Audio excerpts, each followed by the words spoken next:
So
this painting is called Wish You Were Here, painted in 2010.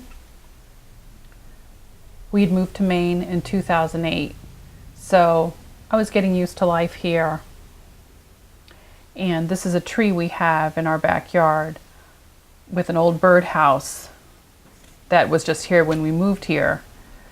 So every time I saw this birdhouse, I thought about how it symbolized kind of a dilapidated home, something that you could kind of imagine, a place that, I guess like a Babylon, where you think about where you're not anymore and where do you belong. You know, you have this idea about what used to be and what isn't anymore and where do you belong now. And then also social communication was really heating up when we got here. And so this is the idea of Twitter, that some really dumb Twitter feed where it just is, you know, like who cares? Everyone's just kind of doing their status updates and it just goes out in thin air. And yet it's still like a totally valid form of communication. And here's the idea of the way it's lettered is the way monks used to write their Bibles. So I also painstakingly painted all the letters there. And, you know, it has kind of like a combination, an old, an antiquated feeling, but mixed with a new kind of abbreviation. And here's this Annunciation scene.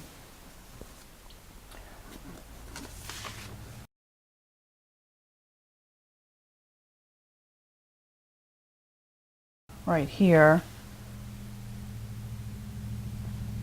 So it's kind of like the same feeling, like, you know, just, I don't know, it's like mixed feelings, really. And this angel bringing her a message and, you know, uncertainty. And these little finches come out here in the spring. So I would see them at the same time that I was doing this out the window, and they just kind of are missing the boat in their birdhouse. They're not going in their homes. You know, they're just kind of doing their own thing. Everyone's just kind of, you know, what are we doing? What's the point? What's our motivation? You know, what are we doing?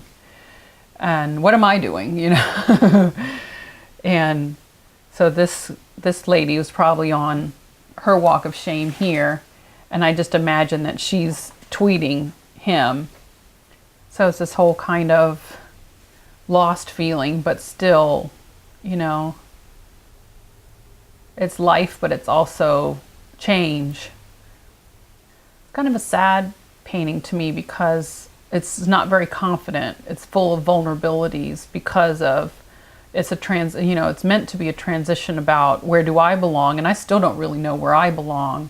And that's part of what these videos are about, is just to show you who I am, because, you know, what are we doing? You know, we don't, you know, it just is, you know, I feel like it's a very lost time. And, you know, at this point, we're all just lucky to not be living in our car. And I guess we're just supposed to be happy about it, you know? So I'm not really certain of what I'm doing with my art here, you know? I can't seem to really get my bearings. And, you know, I think a lot of people can relate to that, you know, like what we can communicate and talk about all kinds of stuff, but what are we saying? And we're all just so self-absorbed, but we're saying stuff, and I don't know, it's just kind of, we're all flying, and just, so it's like a lost feeling, just like, I think a lot of people feel that way. Just, we don't know what we're doing, but we're lucky to be here, you know? And for me, it means, it's basically about the way I feel about moving here. That, you know, when I lived in New Orleans, I never questioned anything. Like, it was always a very found feeling to live there. But since I've moved, I feel like, I don't know, just kind of out of touch. You lose touch with a lot of people there, and you realize, like, well, maybe I was overconfident there. Maybe, you know, you feel very humbled once you move and you realize you were on shaky ground to begin with. You know, so I think that's a lot of it, is just, it's a little bit sad, but it's also happy. Like, it's a change, you know, and so with that comes that lost feeling.